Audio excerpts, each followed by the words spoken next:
আবার কবে দেখা হবে আমি জানি না, তবে একটা দাবি করে যাব, আমি সাইদি আল্লাহর এক নগণ্য গোলাম। যেদিন আপনাদের কাছে খবর হবে সাইদি পৃথিবী থেকে বিদায় হয়েছে, আমি আপনাদের কাছে শুধু দোয়া চাইব, আপনারা প্রাণ ভরে আমার জন্য দোয়া করবেন।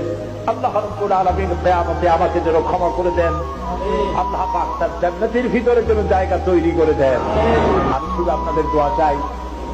আর কিয়ামতে আমি চাই যারা আমাকে ভালোবাসলেন, যারা আমাকে মহব্বত করেন, তাদের সংখ্যা আমি জানি অনেক অনেক অনেক বেশি।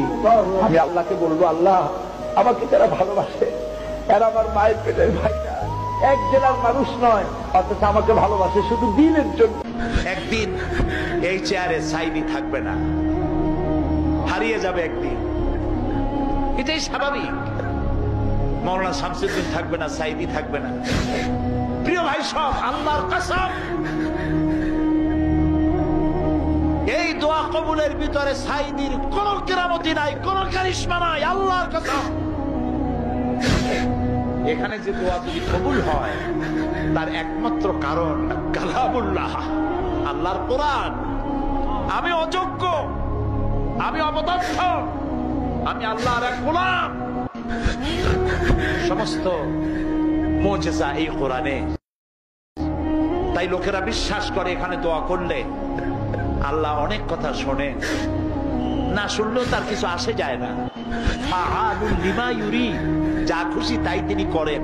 50 বছর কোরআনের তাফসীর করেছি সারা বাংলাদেশে, সারা পৃথিবীতে। আমাকে বানানো হয়েছে যুদ্ধ অপরাধী, আমাকে বানানো হয়েছে চোর, ডাকাত, হত্যাকারী, ধর্ষণকারী।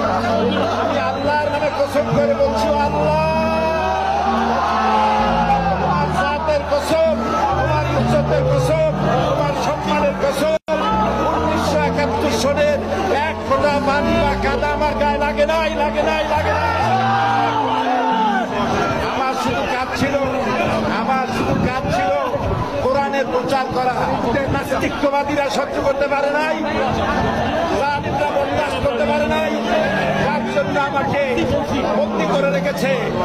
আমি শাহাদাতের তামান্না করি, আমি শহীদ হতে চাই, তবে চোর, ডাকাত ইত্যাদির বদনাম নিয়ে মরতে চাই না। গতকাল বলে গেছে, আমি জানতে পারলাম আজকে আসরের নামাজের সময়।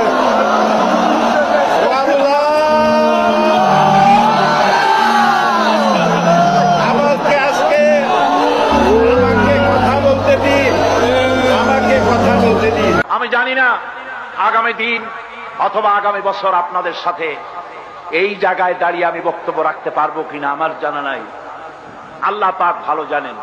আমি আমার আবেগ দিয়ে কথা বলে গেলাম জাতির কাছে। আমি যেন দেখতে পাচ্ছি জাতি জাহান্নামের দিকে এগোচ্ছে, প্রতি পলে পলে, প্রতি মুহূর্তে মুহূর্তে। ও আমার জাতি, আহা!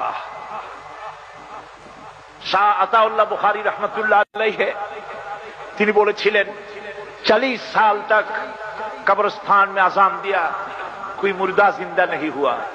40 বছর পর্যন্ত কবরস্থানে আজান দিলাম, কোন মুর্দা জিন্দা হলো না। আমি 36টা বছর চিল্লাইলাম, ও আমার জাতি, ফিরে আসো, তোমার ছেলেরে ফিরাও, তোমার মেয়েরে ফিরাও, তোমার জাতিকে ফিরাও। হিন্দু সংস্কৃতি বাংলাদেশকে খতম করে দিবে, জাহান্নাম বানায় দেবে।